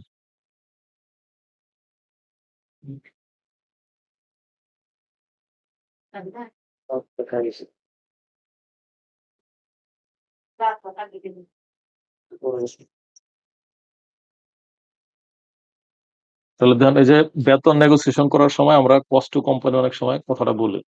কারণ নেগোসিয়েশন করার সময় অনেক ব্যক্তি যারা চালাক, আয় করান ভালো বোঝে, তারা কিন্তু কোম্পানির এইচআর এবং মালিকের সাথে আলোচনা করে প্যাস একটাই দেয় যে বেতন যা অফার করছেন আমি রাজি, কিন্তু ট্যাক্স কোম্পানি দিবে। এই এক কথায় কিন্তু কোম্পানি তখন হেরে গেল। তাহলে এই যে এখন বলেন যে বেতন, বেতনের ক্ষেত্রে দেন ফরম্যাট কি আছে? গভর্নমেন্ট এমপ্লয়ি হইলে তার বেতন কিভাবে ক্যালকুলেট হবে, আর একটা হচ্ছে গভর্নমেন্ট এমপ্লয়ি না হইলে। তাহলে গভর্নমেন্ট এমপ্লয়ি হলে দেখেন কলাম আছে 4টা, আর গভর্নমেন্ট এমপ্লয়ি না হইলে কলাম আছে 3টা।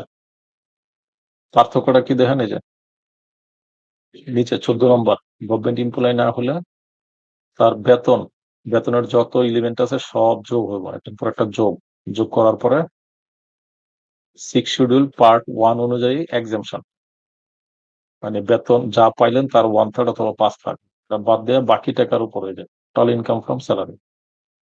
তাহলে 13 থেকে 14 বাদ দিলে স্যালারি। কারণ আপনি যদি সিকোয়েন্স এইভাবে মনে রেখে আপনি বলেন 13 থেকে 14, তাহলে পরীক্ষার খাতায় অ্যান্সার করতে পারবেন না। তাহলে আপনি লিখবেন যে যদি সরকারি খাতের বেতন ভোগী হন তাহলে ওনার বেসিক স্যালারি, এরিয়ার স্যালারি, তারপরে ফেস্টিভ্যাল অ্যালাউন্স, এই 3 অ্যামাউন্টের বাইরে বাকি যা পাবেন সবই কর অব্যাহতিপ্রাপ্ত। আর সরকারি বেতনভুক্ত না হইলে নিয়োগকারীর কাছ থেকে সে যা পাবে সকল অঙ্কের সমষ্টি থেকে 3/1 অথবা 5 ভাগ, সরি 5 লাখ টাকা যা যা কম সেটা বাদ দেওয়ার পরে বাকি টাকার উপরে কর দিলাম। তাহলে এখানের যে ফিগার আসবে এই ফিগারই এই জায়গায় বসবে। তারপরে আসেন ইনকাম ফ্রম রেন্ট। তাহলে রেন্ট, আপনি যদি আইন নাও পড়ি, আমরা জানি বাড়িওয়ালা ভাড়াটিয়াদের কাছ থেকে যা পাবে তাই ভাড়া, সেটাই ভাড়া ইনকাম। আমরা প্রথম দিন ডেফিনিশনে পড়ছিলাম বার্ষিক মূল্য। তাহলে আপনি রিটার্নে যত টাকা ভাড়া দেখাইছেন সেটার সাথে বলা আছে যুক্তিসঙ্গত ভাড়া অথবা বাজার মূল্য। এই দুটোর মধ্যে যেটা বেশি সেটাই ভাড়া মূল্য। তাহলে আপনি ভাড়াটের কাছ থেকে ভাড়া আদায় করেন, অ্যাডভান্স নিছেন, যেটা সমন্বয়যোগ্য, আবার নিছেন বিভিন্ন ধরনের সার্ভিস চার্জ, আবার ভাড়া দেওয়ার সময় বলছেন যে আপনার উপর দায়িত্ব দিয়ে দিলাম, খরচাপাতি যা করা লাগে আপনি করে নিন। এখন দেখা গেলো বাড়ি চুনকাম করা লাগছে, স্যানিটেশন ব্যবস্থা নষ্ট হয়ে গেছে, ওই জায়গায় খরচ করা লাগছে, কেয়ারটেকারের খরচ উনি দিচ্ছেন। তাহলে ভাড়াটিয়া, বাড়িওয়ালার যে খরচ ভাড়াটিয়া বহন করছে সেটাও ভাড়ার মধ্যে আসবে।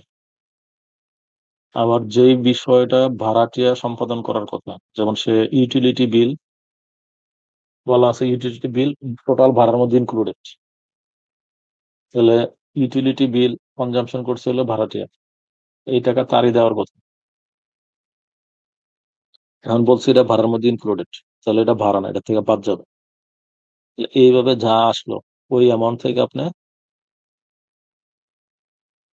শূন্যতা ভাতা, মানে ওই বছর যে কয় মাস বাড়ি খালি গেছে, তাহলে প্রথমে 12 মাসের ভাড়া বার করবেন। 12 মাস থেকে যেই মাস খালি গেছে অত মাসের ভাড়া বাদ দিবেন, বাদ দিলে যা আসে এটাই বার্ষিক মূল্য। আর আমরা যদি আইনে দেখি তাহলে দেন ABCDEF বিভিন্ন জিনিস লেখা এটারে জটিল করছে। তাহলে দেন 1 2 3 4 5, তাহলে আপনি এইভাবে মুখস্থ করতে গেলে ঝামেলায় পড়বেন। তাহলে আমি যে লজিকটা বললাম ওটা মনে রাখবেন, অথবা এটা কয়েকবার পড়লেই বুঝবেন আমি যা বলছি সেটাই। বলছে অ্যালাউবল ডিডাকশন, কি কি বাদ যাবে: রিপেয়ার এন্ড কালেকশন, মিউনিসিপাল আর local tax, land revenue, interest paid, insurance premium, others. এখন বাড়ি করছেন 4 তলা, 2 তলাতে আপনি থাকেন, বাকি 2 তলা ভাড়া দিচ্ছেন, তাহলে এই যে খরচগুলি, এই খরচগুলি তখন আনুপাতিক হারে চার্জ হবে। তাহলে এইটুক করলে কিন্তু বাড়ি ভাড়া ইনকাম, মানে আইটিপির জন্য বাড়ি ভাড়া ইনকাম শেষ।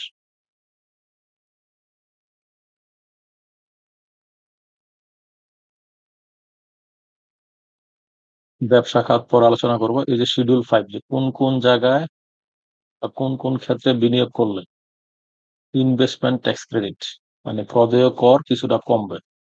তাহলে আবার যাই সেকেন্ড পেজে। সেকেন্ড পেজে বলছে যে গ্রস ট্যাক্স থেকে ইনভেস্টমেন্ট ট্যাক্স ক্রেডিট বাদ দিবেন, তার মানে আপনার করের বোঝা কমবে। তো কমতে গেলে ইনভেস্ট করতে হবে। ইনভেস্ট করতে গেলে আমরা প্রায় সময় বলছি 6 শিডিউল পার্ট 3। তাহলে 6 শিডিউল পার্ট 3-তে মেজর যে সকল কথাবার্তা বলা আছে এইগুলি এখানে উল্লেখ করা আছে, যেমন life insurance premium, DPS, investment in government securities, unit fund, unit certificate, mutual fund, ঠিক আছে। তারপর exchange trade fund, joint investment scheme, investment in securities listed with approve stock exchanges, তারপরে contribution to provident fund, self and employers contribution to recognise provident fund, contribution to superannuation fund, contribution to benevolent fund অথবা group insurance, জাকাত fund. এর বাইরে আরো 2 একটা item আছে। তাহলে পরীক্ষা ইউজুয়ালি আসে ইনভেস্টমেন্ট ট্যাক্স ক্রেডিট পাইতে গেলে কোথায় ইনভেস্ট করতে হবে 4টা নাম লাগে। তাহলে এখানে যে আইটেম গুলি বলা আছে, যারা চাকরি করি তারা আমরা gratuity fund, provident fund, group scheme, এই নামগুলি এমনিতেই জান।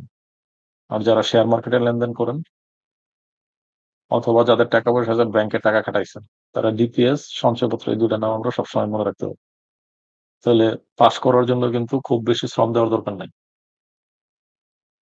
তারপরে বলা আছে ব্যক্তিগত খরচের বিবরণ, এই যে IT 10BB। তাহলে 10BB-তে কি আছে: আয়ের সাথে সম্পৃক্ত সরাসরি যে খরচ, এই খরচের বাইরে অতিরিক্ত যে সকল খরচ এবং তার করদাতার, স্বাভাবিক ব্যক্তি শ্রেণীর করদাতার ব্যক্তিগত এবং পারিবারিক লাইফস্টাইল মেনটেন করার জন্য যে সকল খরচ, সেই খরচের বিবরণ হলো আইটি 10 আইটি 10 এর যে টোটাল অ্যামাউন্ট বা খরচের যে পরিমাণ, সেই পরিমাণটা আবার আইটি 10 তে প্রদর্শন করতে হবে। তাহলে এখানে কি লেখলো দেন, এখানে কি কি বিষয় দেখানো হয়? Personal and family fooding expenses, housing expenses, তার ব্যক্তিগত যানবাহনের খরচ, ইউটিলিটি বিল, এডুকেশন এক্সপেন্সেস, তারপরে personal expenses for local and foreign travel, vacation etcetera, festival and other special expenses. তারপরে বলা আছে আপনার কাছ থেকে এই বছর যত টাকা কর ডিডাকশন করা হয়েছে।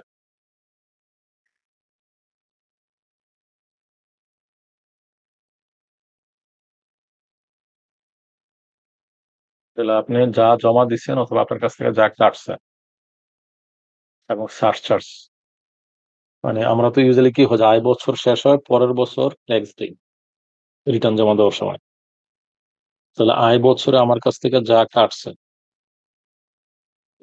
চলমান আয় বছরে, আবার কি করতেছি, গত বছরের রিটার্ন যেহেতু এই বছরে দিতেছি, মানে জুলাই টু জুন শেষ, নভেম্বর মাসে রিটার্ন জমা দেওয়ার সময় ট্যাক্স জমা দিচ্ছি, তার মানে কি এটা পরবর্তী আয় বছরে পড়লো। এই কারণে বলা আছে গত বছরের সংশ্লিষ্ট যেই কর এই বছর আমি জমা দিচ্ছি সেটা প্লাস হলো এই বছর আমার কাছ থেকে যা কর কর্তন করা হয়েছে সেগুলি। তারপরে দেখেন যে interest paid on personal loan receive from institution and other sources. তাহলে বাড়ি করার জন্য 1 লাখ টাকা, সরি 1 কোটি টাকা লোন দিচ্ছেন, বাড়ি 4 তলা করছেন, করার পরে 2টা ফ্লোরে আপনি থাকেন আর 2 ফ্লোরে ভাড়া দিচ্ছেন। তাহলে ব্যাংকের ইন্টারেস্ট যদি বছরে 10 লাখ টাকা আসে, 10 লাখ টাকা ভাড়ার সাথে সম্পৃক্ত হবে 50%, আর বাকি 5 লাখ তখন আসবে এই জায়গায়। এরপরে বলা আছে statement of asset and liabilities. এই যে আইটি 10B, এখানের ইম্পর্টেন্ট কথা হলো এই জায়গাগুলি। আইটি 10B কারা সাবমিট করতে হবে, এটা পরীক্ষায় আসে। এখানে বলছে সকল গণকর্মচারী, মানে সকল সরকারি কর্মকর্তা কর্মচারী তাদের আইটি 10B সাবমিট করতে হবে। তারপর হচ্ছে if the amount of total asset at home and aboard exceed, এটা আইনে কিছু চেঞ্জ আসছে, এটা হবে 50 লাখ, একটু খেয়াল রাখেন, ঠিক আছে? সবাই একটু নোট রাখেন, এটা 50 লাখ হবে। তাহলে আপনার সহায় সম্পত্তির পরিমাণ দেশে এবং দেশের বাইরে অবস্থিত যা আছে টোটাল তার ভ্যালু যদি 50 লাখ হয় তাহলে আইটি 10B বাধ্যতামূলক। এখন আপনার 50 লাখ টাকা অতিক্রম করে নাই, কিন্তু আপনার একটা মোটর কার আছে, ঠিক আছে, আপনার ইনভেস্টমেন্ট আছে হাউস প্রপার্টিতে, অথবা দেশের বাইরে আপনার যদি হাউস প্রপার্টি থাকে, অথবা আপনি যদি কোনো কোম্পানির শেয়ার হোল্ডার ডিরেক্টর হন, তাহলে আপনার আইটি 10B দিতে হবে। আপনার লাগছে every non Bangladeshi and non resident Bangladeshi.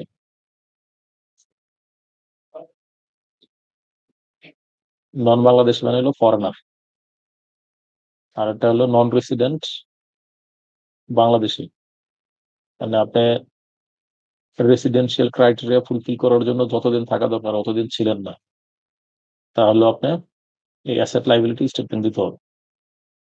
তাহলে যারা কমার্সের স্টুডেন্ট তারা জানেন অ্যাসেট কি আর লাইবিলিটি কি, আপনার 10টা নাম লিখবেন। আর যারা কমার্সের না তারা মুখস্থ করবেন। তাহলে বলা আছে এখানে আগে সোর্স অফ ফান্ড, মানে আপনি যে খরচ করলেন এই বছর, এই খরচ করার জন্য অর্থ কোথা থেকে পাইছেন। তাহলে আমরা পড়ছিলাম যে ট্যাক্সেবল ইনকাম, নন ট্যাক্সেবল ইনকাম। তাহলে ট্যাক্সেবল ইনকাম আসবে দ্বিতীয় পাতার থেকে, আর একটা এক্সাম্পল ইনকাম, এক্সাম্পল ইনকাম এখানে অ্যাড করবেন। এরপরে বলা আছে receipts of gifts on others. এরপরে বলা আছে কি কি অ্যাসেট আপনার দেখাইতে হবে, দেখেন বিজনেসের অ্যাসেট, শেয়ার হোল্ডার হিসাবে যদি আপনার ইনভেস্টমেন্ট থাকে, বিজনেসের ক্যাপিটাল, নন agricultural asset, agricultural asset, financial asset. Financial asset বলতে কি কি বোঝায় এখানে একটা লিস্ট দেওয়া আছে। এরপরে বলা আছে liability, sorry, motor park, ornaments, furniture, cash in hand, cash at bank, others. এরপরে দেওয়া আছে ইনস্ট্রাকশন, ইনস্ট্রাকশনটা পড়লেও এখানে কিছু গাইডলাইন আছে, ঠিক আছে? এই যে বলছে assets and liability of self spouse if he is not a tax payer, minor child and dependents, তাদের অ্যাসেট লাইবিলিটিও আপনার ফাইলে দেখাবেন। তারপর হচ্ছে signature is mandatory for all tax payer or his আর হার অথরাইজড রিপ্রেজেন্টেটিভ। আপনি নিজে সাইন করতে না চাইলে আরেকজন সাইন করাইতে পারবেন, কিন্তু তারে পাওয়ার দিতে হবে, অথরিটি দিতে হবে। তারপর লাগছে এনক্লোজ সেপারেট স্টেটমেন্ট ফর, আপনার যদি ট্যাক্স এক্সেম্পটেড ইনকাম থাকে সেটা আলাদা উল্লেখ করতে হবে। তারপর বলা আছে স্পাউসের যদি আলাদা টিম থাকে, মাইনর চাইল্ড থাকে, মানে তারা যদি আলাদা ট্যাক্স পেয়ার না হয়, তাহলে তাদের এই যে আপনার সম্পত্তির মধ্যে তাদের কি কি আছে এটা আলাদা ডিসক্লোজার দিতে হবে।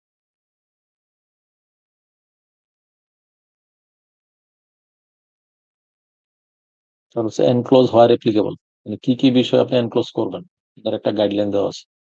তো এই জিনিসটা যেহেতু ইংরেজিতে দেওয়া হয়েছে, আমরা এখন বাংলা ফর্মটা আপনাদের দিয়ে দিই।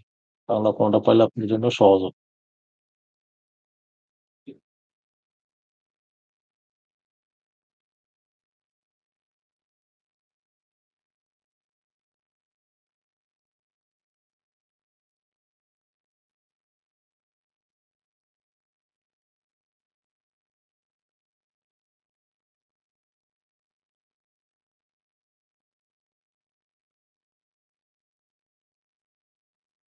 যারা একটু সিনসিয়ার তারা মাঝে মধ্যে এনবিআর এর এই ওয়েবসাইটটা একটু ঘাটবেন যে নতুন কোনো কিছু আসছে কিনা।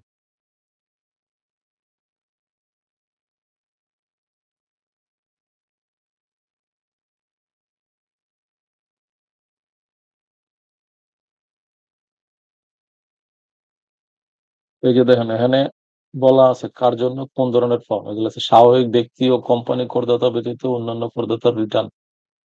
এগুলো আছে আইটি 11/4/2023, একটা ডকুমেন্ট মানে ওয়ার্ড ফর্মে দেওয়া আছে আর একটা পিডিএফ ফর্মে।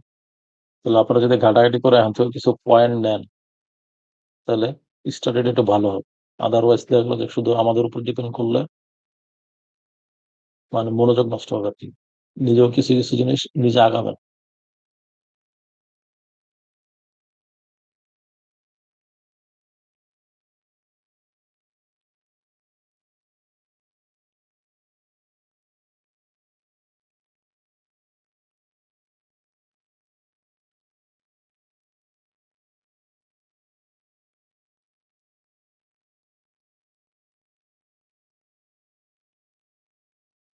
এখানে 4 লাখ কি বলা আছে, তাহলে এই জিনিসটা 2 মিনিট থেকে বেরোতে গেলে আমরা যেটা করব,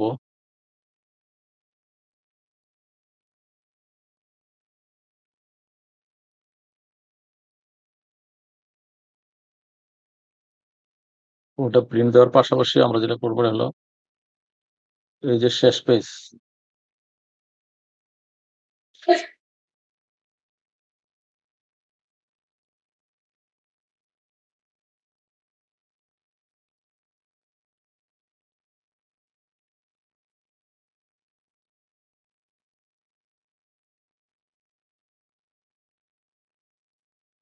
ব্যক্তি শ্রেণীর আয়কর নির্দেশিকার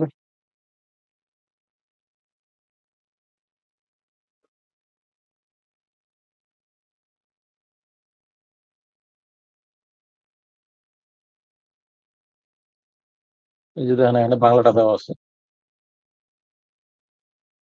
এখানে আপডেটটা আছে। তাহলে আয়কর সরি এনবিআর এর যে পোর্টাল বা ওয়েবসাইটে দেখুন আপডেট জিনিসটা, এই যে এখানে কিন্তু 50 লাখ বলা আছে। তাহলে এই কারণে বারবার বলতেছে যে আপনারা যে 141 পাতার মধ্যে যে জায়গাগুলো ইম্পর্টেন্ট ওইগুলি প্রিন্ট আউট দিয়ে পার্মানেন্ট ফেলে নেবেন। তাহলে এখান থেকে আপনি আয়কর নির্দেশিক সরি আয়করের যে রিটার্ন, এই রিটার্নটা এখান থেকে দেখেন।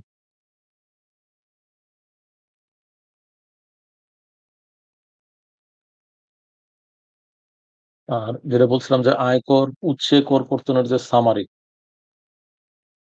সামারের মধ্যে যেটা বলছিলাম যে 10টা খাতের নাম লিখতে বলে, 10টা খাতের পাশাপাশি বা উৎসের পাশাপাশি বলে যে ওই জায়গায় ইন্টারেস্ট সরি ডিডাকশনের রেট কত।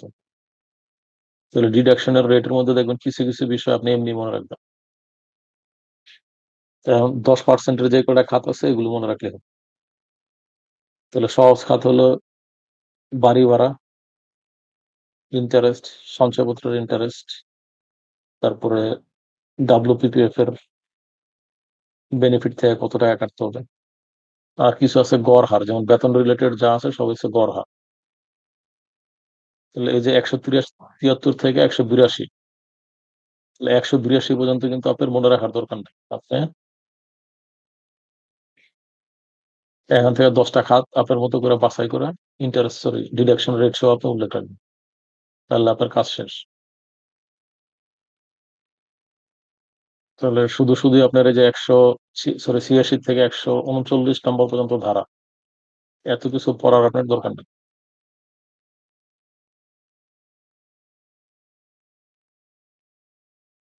তারপর আসুন পরিপত্র। হ্যাঁ স্যার বলেন। সরি ইন্টারাপ্ট করলাম। স্যার আপনি যেটা বললেন 10টা সিলেক্ট করতে, আমাদের ন্যূনতম 10টা পড়লেই কি না? কারণ বিগত কোশ্চেন অনুযায়ী কখনো খাত বা উৎস উল্লেখ করে নাই যে বেতন খাতে কত, সঞ্চয়পত্র থেকে কত, এরকম স্পেসিফিক বলেন। তাহলে স্পেসিফিক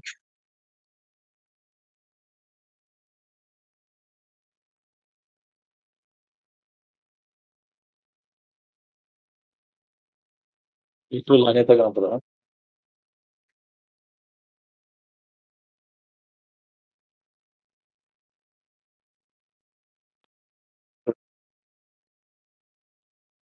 ভালো, ভালো আছে।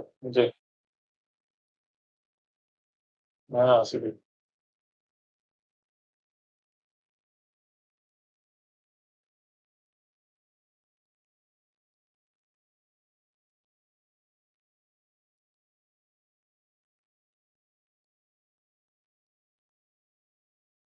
হ্যাঁ ওটা করছি, এটা করছি। হ্যাঁ 3টা।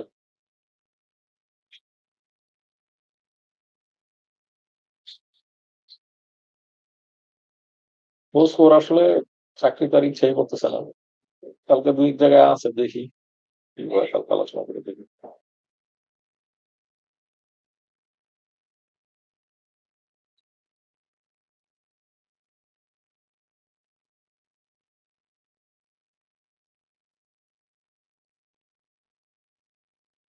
প্রথমে কি একবার বসে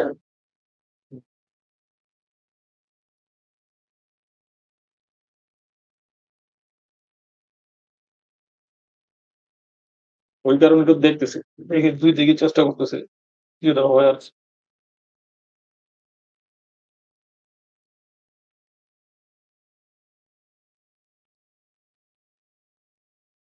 তো ইচ্ছা করে করছে আমার ওই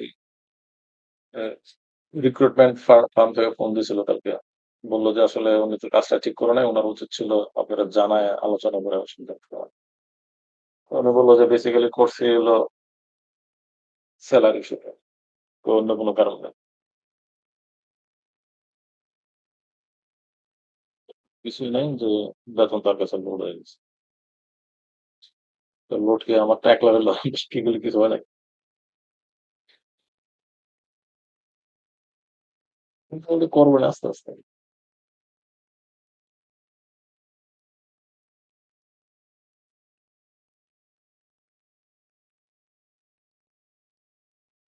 আমি তো তার জামাইয়ের আমি বলছি না যে এই বছর ইনক্রিমেন্ট প্রপোজাল নিয়েন না, বরং এইভাবে মাইন্ডসেট রাখেন, স্যার আবার দিলে আমাদের এইভাবে বলতে হবে। ঠিক আছে?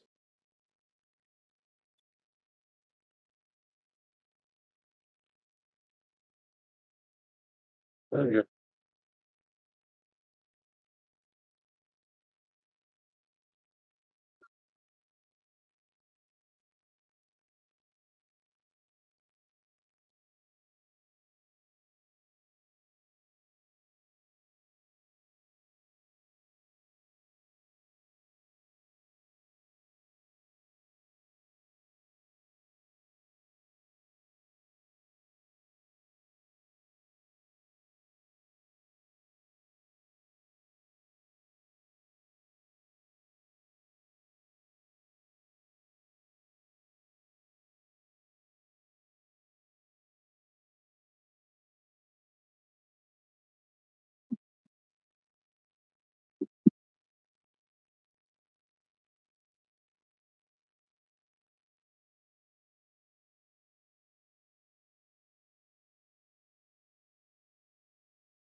হ্যালো, আসসালামু আলাইকুম।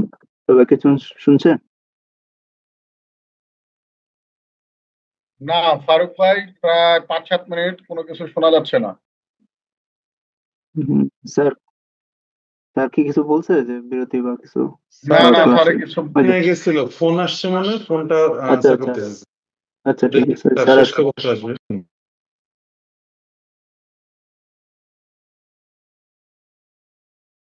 ওয়ালাইকুম।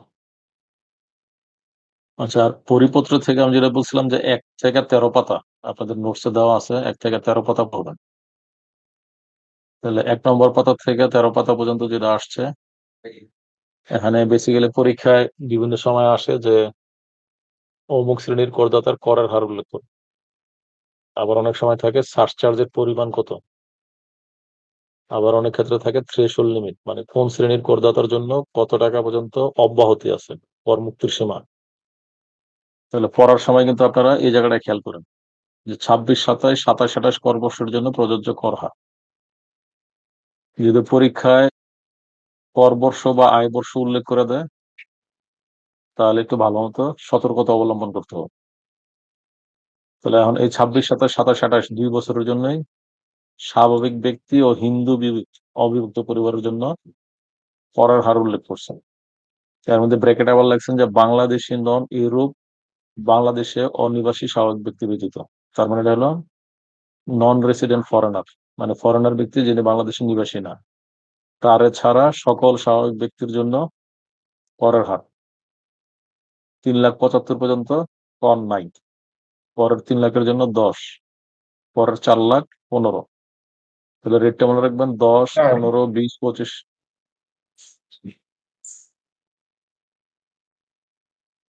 হ্যাঁ, স্যার বলো। একটা কোশ্চেন করবো, যে স্যার এই যে অনিবাসী বাংলাদেশি, নন অনিবাসী বাংলাদেশি এই শব্দটা একটু,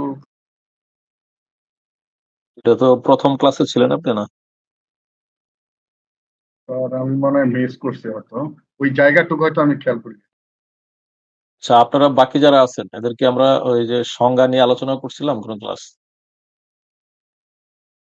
ইম্পর্টেন্ট সংজ্ঞাগুলি আলোচনা হয়েছিল?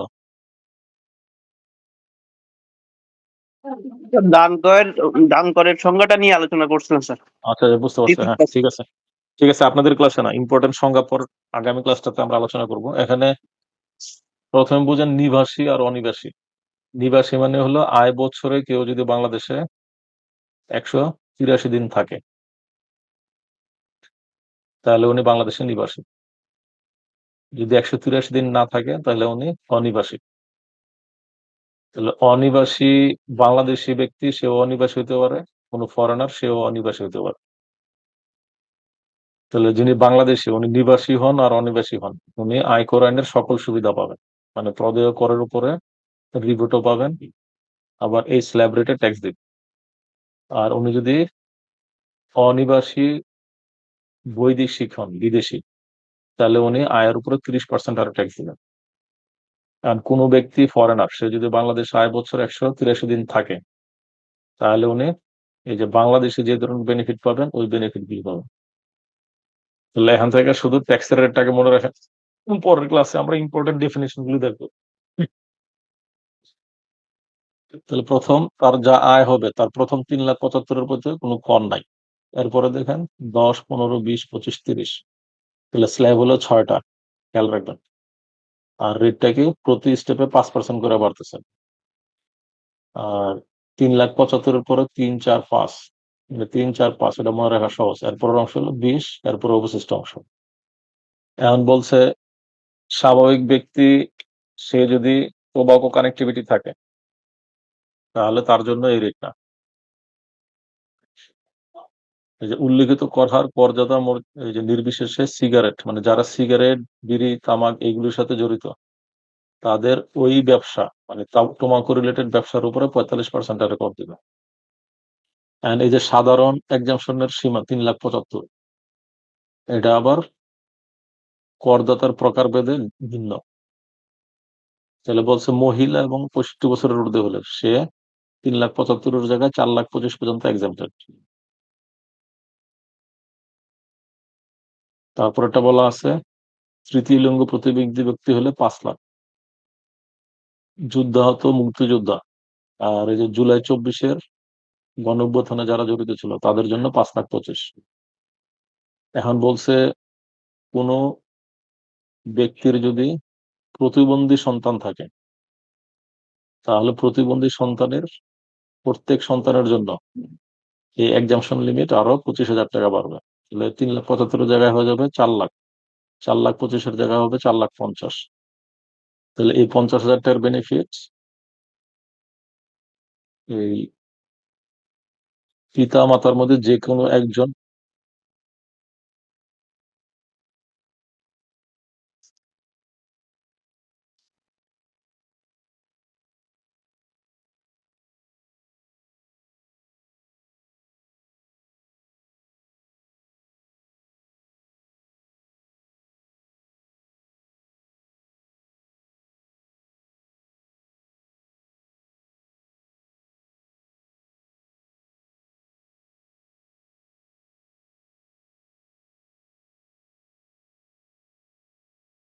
এবং এটা দেখেন যে এই যে মোর করমুক্ত আয়ের সীমা অতিক্রম করলে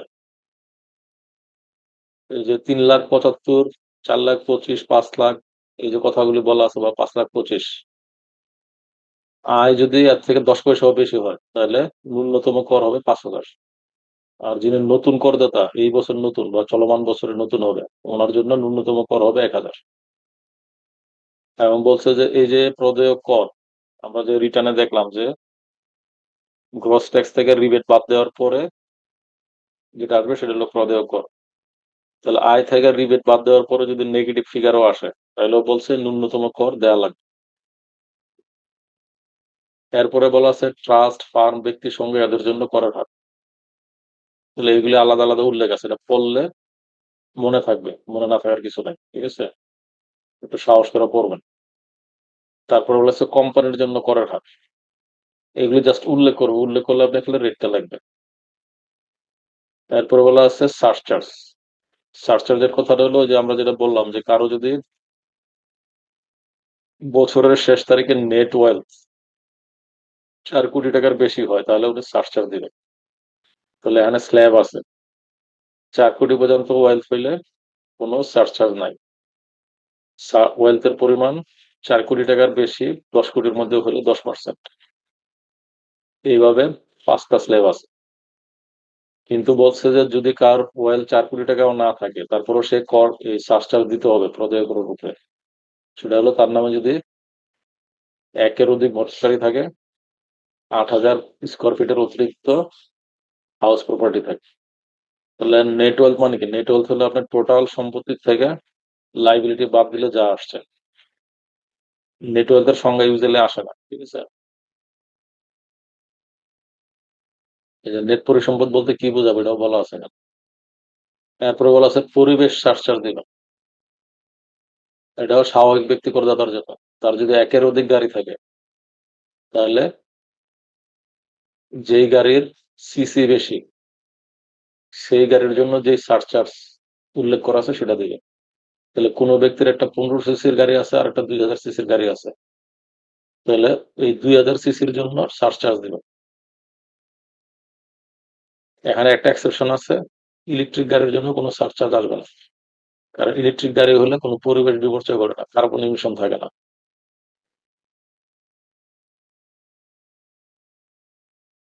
আর যদি কোনো কারণে বলে 25-26 কর বর্ষের জন্য কর হার, তাহলে দেন 3,75,000 জায়গায় 3,50,000।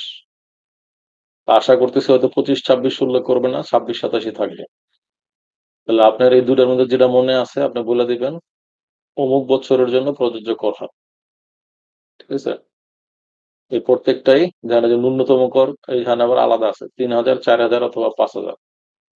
ঢাকার চিটাগাং হইলে 5,000, অন্য সিটি কর্পোরেশন হলো 4,000, আর সিটি কর্পোরেশনের বাইরে হলে 3,000। তাহলে একটু পার্থক্য আছে। পার্থক্যটা হলো দেখেন এখানে এই যে ফার্মের জন্য আগের বছর এই স্ল্যাব ছিল, এখন ফার্ম কিন্তু চলে আসছে সিঙ্গেল রেটে। এই কারণে প্রথম 5 পাতা ভালোভাবে পড়বে, এইগুলি হয়তো পরীক্ষা নাও আসতে পারে, যেটা পুরাতন হয়ে গেছে।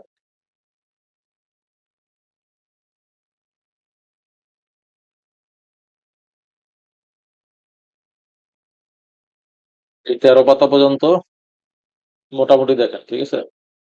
পরের ক্লাসে আমরা ইম্পর্টেন্ট ডেফিনেশন দেখবো। ডেফিনেশন থেকে ধরে নেন যে বিভিন্ন ফর্মের ডেফিনেশন থেকে 15 মার্কস থাকতে পারে। আর পরের ক্লাসে আমরা অ্যাকাউন্টিংটা কভার করে দিব, কারণ অ্যাকাউন্টিং অনেকদিন আগে আপনাদের গ্রুপে শেয়ার করা আছে। আর ক্লাস আসতে যেহেতু আরো শুক্রবার, মানে আরো 2 দিন সময় আছে, এই 2 দিন সময়ের মধ্যে নির্দেশিকার যতটুকু পারেন পড়বেন। আমি বারবারই বলতেছি, নির্দেশিকা কভার করলে আপনার পাশ আটকাবে না। তাহলে অ্যাকাউন্টিং আর ইম্পর্টেন্ট ডেফিনেশনের পরে শুধু নির্দেশিকাটা কভার করলে হবে।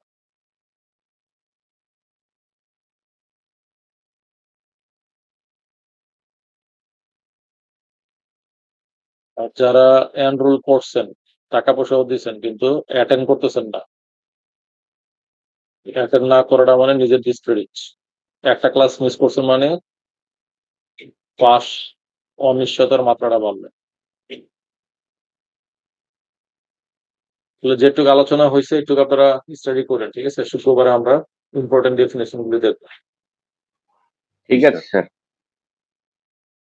আর এই বছর স্যার ওই যে পরিপত্রের 31,000 রেজিস্ট্রেশন আছে, 31,000 গতবারের মতোই। আর সম্ভাবনা আছে প্রতি বছরই হয়তো ইনকাম ট্যাক্স প্র্যাকটিশনার পরীক্ষা হইতে পারে। 31,000 যেহেতু রেজিস্ট্রেশন হয়েছে, কম্পিটিশন কিছুটা হলেও বাড়বে। তাহলে খুব হালকা ভাবে নিয়ে না, ঠিক আছে।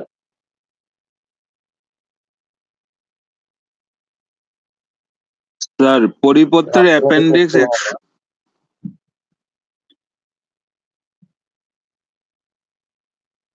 স্যার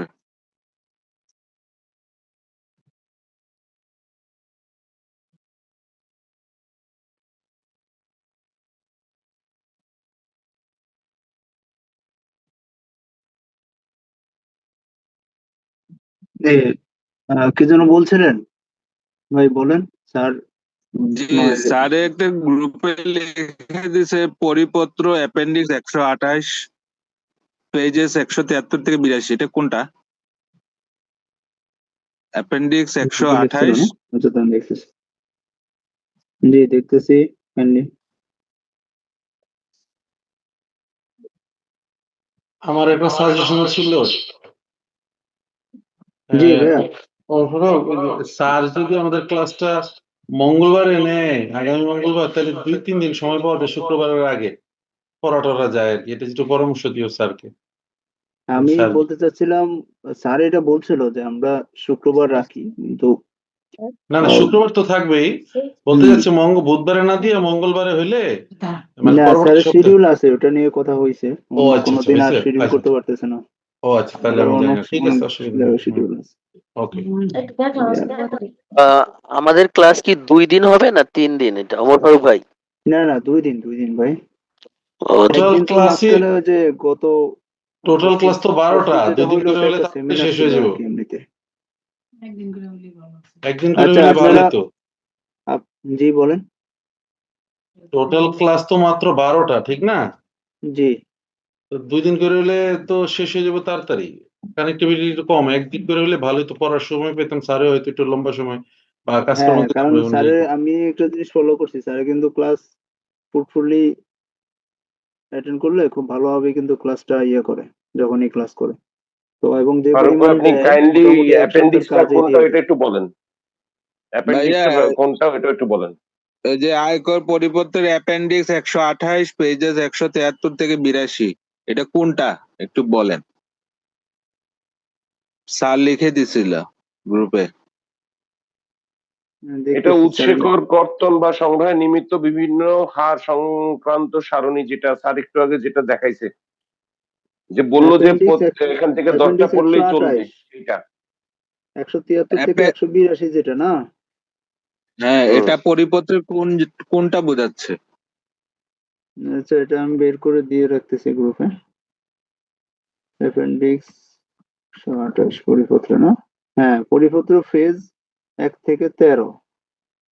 এর মধ্যে আর হচ্ছে অ্যাপেন্ডিক্স 128 পেজ 173 থেকে 182।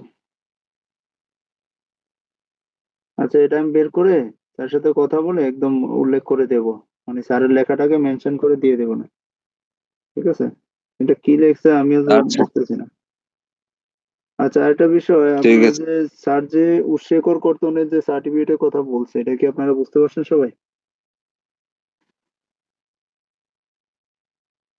হ্যালো? জি।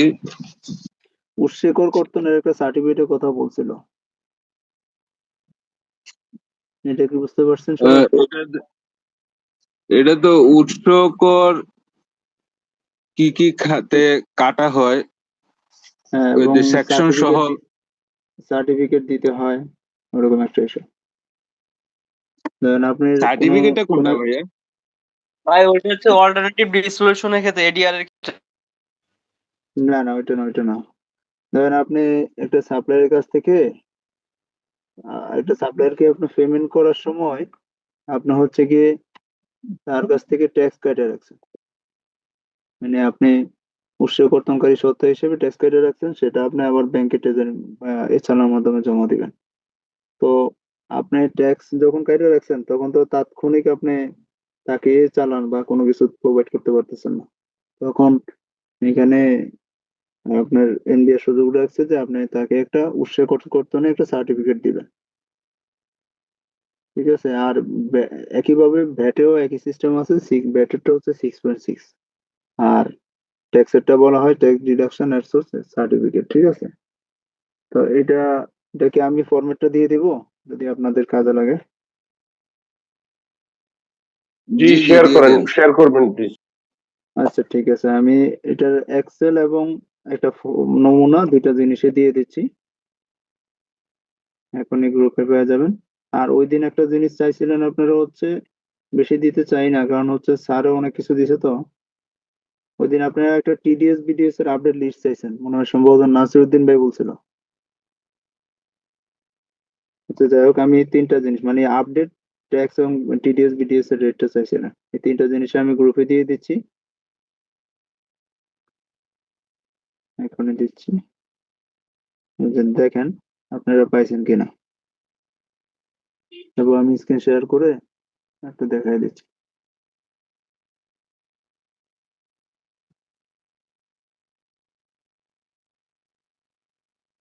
পাইছেন গ্রুপে? প্রথমটা কি দিলেন ভাইয়া? প্রথমটা হচ্ছে উৎসেকর কর্তনের একটা আপনার এটা নমুনা আর কি, একটা দিছি এক্সেল,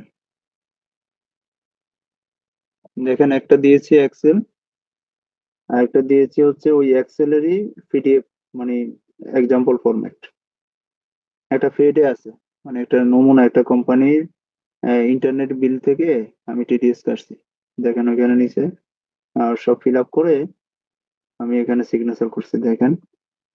আর ওইটারই হচ্ছে এক্সেল ফরম্যাট দিছি, এক্সেল না হলে তো করতে পারবেন না, certificate of tax deduction excel, তারপর হচ্ছে টিডিএস বিডিএস এর যে আপডেট, যে লিস্টটা এখন পর্যন্ত আমরা যে হারে কাটতেছি বা কাটার আপনার পরবর্তী বাজেট পর্যন্ত কাটতে পারবো, ওইটার আপডেটটা, এই তিনটা জিনিস দিয়েছি। মানে এটা কি ভাইয়া সারচার্জ না না, চার্জ না, নাকি?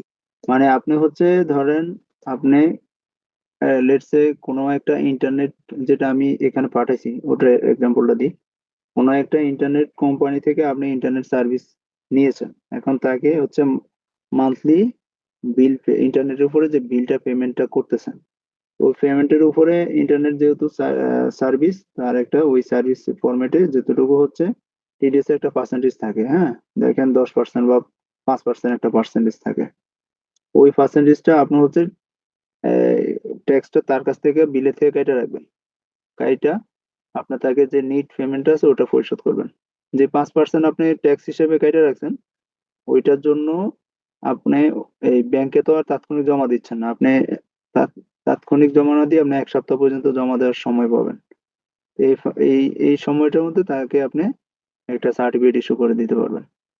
ইভেন আপনি যদি তাৎক্ষণিক নিয়েও চালান জেনারেট করে আপনি এটা জমা দিয়ে দেন, তাও আপনি সেই চালান নম্বর সহ উল্লেখ করে হচ্ছে ইতে সার্টিফিকেটটা তাকে দিতে পারবেন। এই হচ্ছে গিয়া সার্টিফিকেট ফর্মেট। তো স্যার বললো যে এখানে কি কি থাকে।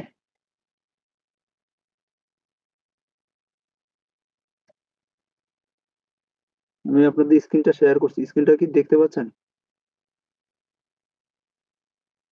Hello, kindly. ভাই আপনার কথা ক্লিয়ার আসতেছে না। আমি যে স্ক্রিনটা শেয়ার করছি, স্ক্রিনটা কি দেখতে পাচ্ছেন কিনা?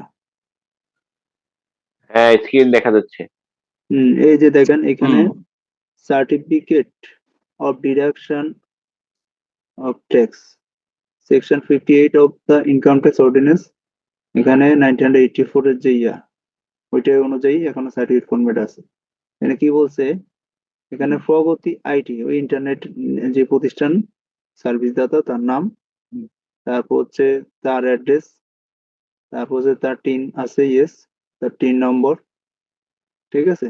একদম সাধারণ, জাস্ট ফরম্যাটটা থাকা লাগে আর কি।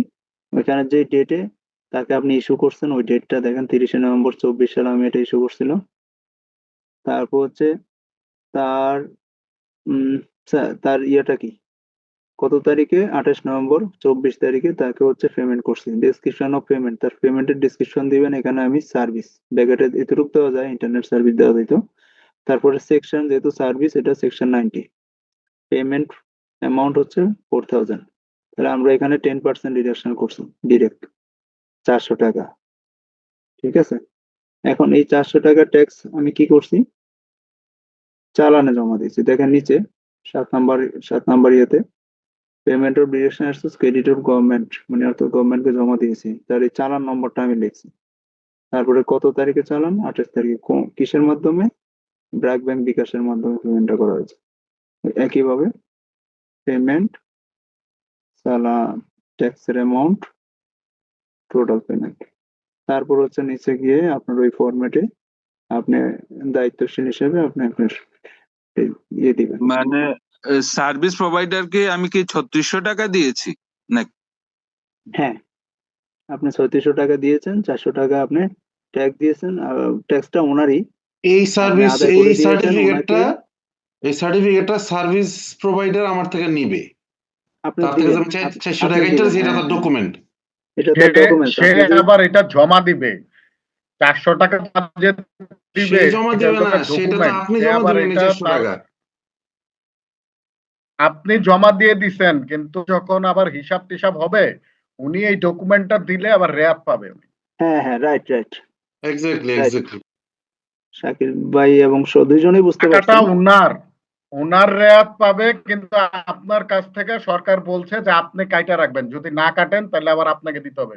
এখানে আপনাকে একটা অ্যাডমিনিস্ট্রেশন পাওয়ার দেওয়া হয়েছে যে আপনার এটা কাটতে হবে, যদি না কাটেন তাহলে আবার আপনাকে এটার পেনাল্টি দিতে হবে। না জি ভাই, কাটলে বুঝতে সম্ভবত পারছি। এই 4000 টাকা আবার এক্সপেন্স না দেখায় রেভিনিউ দেখাবে, এটা হচ্ছে সাজা। তখন এক্সপেন্স দেখাতে পারবে না, 4000 টাকা তখন রেভিনিউ দেখাতে হবে। হ্যাঁ, আপনি যদি না কাটেন তাহলে আপনার এই 400 টাকা আপনাকে দিতে হবে। টিডিএস কেন কাটলেন না? আমি যতদূর জানি আর কি, যে টিডিএসটা আমার এরকম একটা হয়েছে, ওই টিডিএস আপনার ঘাড়ে পড়বে। আর এটা হচ্ছে গিয়ে এক্সেল ফরম্যাট, একই একই জিনিস, সেটারে আপনি আপনার মতো করে মডিফাই করে যা ইচ্ছা করতে পারবেন। এক্সেল ফরম্যাটটা কি দেখা যাচ্ছে এখন? ওপেন করছি।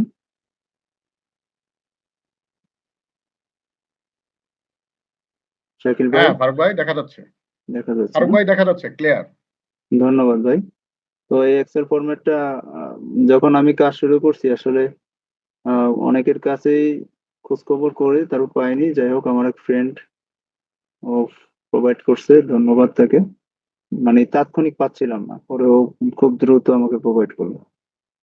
তো এটা ও হচ্ছে একটা মার্কেন্টাইল ব্যাংকের একটা মাধ্যমে একটা দিছিল, প্রোডাকশন ম্যাটেরিয়ালের উপরে 3,64,000 টাকা ছিল বিল, সাপ্লায়ারের কাছ থেকে কাটছিল 9,750 টাকা,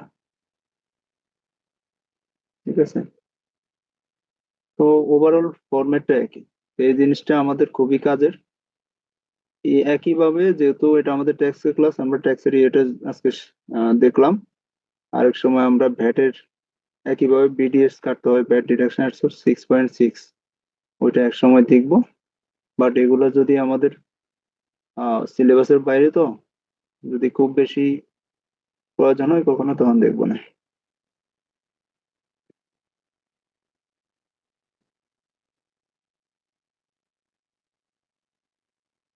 আচ্ছা, আর ওই যে টিডিএস বিডিএস এর রেটটা এজন্য চাইছিল, ওটাও দিয়ে দিলাম। নাসিরউদ্দিন ভাই, নাসিরুদ্দিন ভাই তো জয়েন করেনি আজকে, যাই হোক এটা আমি দিয়ে দিলাম, ওনাকেও পার্সোনালি প্রয়োজন দিয়ে দেবো না। এই যে এখানে আপনার ওই যে স্যার বললো না চাকরি হইতে আয়, এটা কোন ধারায়, তারপরে এরপর আরো কি কি আছে, ঠিকাদার সাপ্লায়ার, এটা কোন ধারায় কত পাট কাটতে হবে, 25-26-এ কি কাটতে হবে, 24-25-এ কত পার্সেন্ট, মানে চেঞ্জেস গুলা আপডেট সহ এখানে দেওয়া আছে আর কি। ঠিক আছে,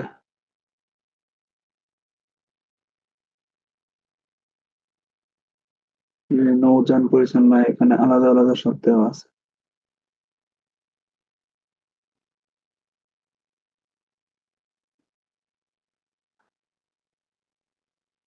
উম, যে বিমা প্রিমিয়ামের কত পার্সেন্ট, বেতন পারিশ্রমিক, তারপর এখানে কি বলছে, কুরিয়ার সার্ভিস 15%, বিভিন্ন ক্ষেত্রে বিভিন্ন পার্সেন্ট আছে।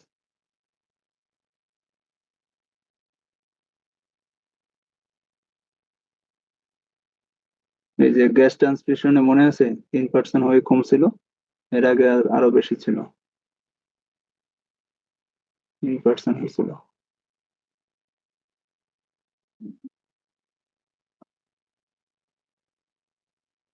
আচ্ছা, আজকে মনে হয় থাকুক, হ্যাঁ। ঠিক আছে, ধন্যবাদ। ওকে ভাই, ভালো থাকবেন, আল্লাহ হাফেজ।